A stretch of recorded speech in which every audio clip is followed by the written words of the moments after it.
Hello વિદ્યાર્થી મિત્રો, હાર્દિક સ્વાગત છે તમારા અમારી YouTube ચેનલની અંદર। તો આજે આપણે શીખવાના છીએ વિભાજ્યતાની ચાવીઓ। એમાંથી સૌથી પહેલી ચાવી છે 9 ની વિભાજ્યતાની ચાવીઓ। તો શું કહે છે 9 ની વિભાજ્યતાની ચાવીઓ?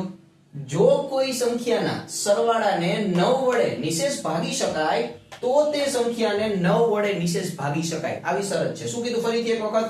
જો કોઈ સંખ્યાના સરવાળાને કેટલા વડે? 9 વડે નિશેષ જો ભાગી શકાતું હોય તો તે સંખ્યાને આપણે શું કરી શકીએ? તો કે 9 વડે નિશેષ ભાગી શકીએ। ઉદાહરણ તરીકે 711, બરાબર? આની અંદર તમે જોવાનો સરવાળો કરો, 7 + 1 + 1 કેટલા થયા? 7 ને 1 8 ને 9 થશે, બરાબર? તો 9 જવાબ આવી ગયો આપણો। તો એનો મતલબ શું છે કે આ 9 છે એને આપણે 9 વડે ભાગવા હોય તો આપણે ભાગી શકીએ। 9 1 9 નીચે 0 આવી ગયો, બરાબર? તો એનો મતલબ એ થયો છે કે તમે 9 વડે 711 ને પણ ભાગી શકો છો, બરાબર? એના પછી બીજું 10 ની વિભાજ્યતાની ચાવી। 10 ની વિભાજ્યતાની ચાવી શું છે? તો કે સૌથી સહેલી હોય તો 10 ની કઈ રીતે? તો કે જો કોઈ સંખ્યાનો એકમનો અંક શૂન્ય હોય, કોણ હોય એકમનો? પહેલો અંક છે શૂન્ય હોય ને તો એને તમે 10 વડે નિશેષ ભાગી શકો। ઉદાહરણ તરીકે 350, જેમાં પહેલો જો અંક શૂન્ય, બરાબર? એ એકમનો અંક છે, રેડી? એને કેટલા વડે ભાગી શકાય? આપણે 350 ને આપણે 10 વડે ભાગીને જવાબ કેટલો આવશે? આપણને ખબર છે 35 જવાબ આવે, બરાબર છે? એવી જ એક સંખ્યા છે 450 550 650, બરાબર?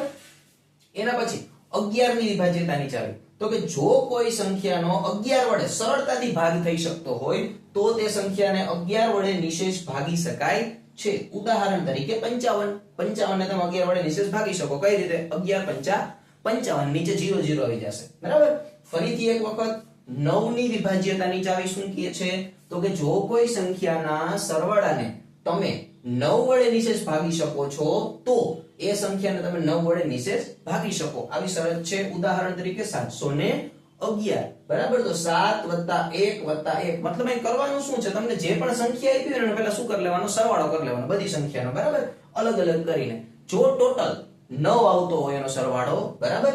તો તમે એને શું કરી શકો? તો કે એને 9 વડે તમે ભાગી શકો, બરાબર છે? કેને? આ જે સંખ્યા હોય એને, બરાબર? એના પછી છે 10 ની વિભાજ્યતાની ચાવી। તો આ શું કહે છે? તો કે જો કોઈ સંખ્યાનો એકમનો અંક કેવો હોય? શૂન્ય હોય, બરાબર? તો આપણે એને શું કરી શકીએ? તો કે 10 વડે ભાગી શકીએ, જેમ કે 1000 2000 3000 5000 10000 50000 લાખ 10 લાખ 1 કરોડ, આ બધામાં એકમનો અંક કોણ છે? તો કે શૂન્ય છે, બરાબર? એના પછી 11 ની વિભાજ્યતાની ચાવી। જો કોઈ સંખ્યાને 11 થી સરળતાથી એનો ભાગ કરી શકાતો હોય, બરાબર? તો એ સંખ્યાને આપણે શું કરી શકીએ? તો કે 11 વડે નિશેષ ભાગી શકાય છે। ઉદાહરણ તરીકે 55, બરાબર? તો એને આપણે 11 વડે નિશેષ ભાગી શકીએ છીએ, બરાબર છે? જો અમારી ચેનલનો આ વિડિયો તમને ગમ્યો હોય તો તમે લાઈક કરી દેજો, શેર કરી દેજો અને તમારા વિદ્યાર્થીઓ સુધી પહોંચાડજો, જેથી કરી એને પણ આવી ચાવીઓ દ્વારા તાળા ખોલવાનું ખબર પડે।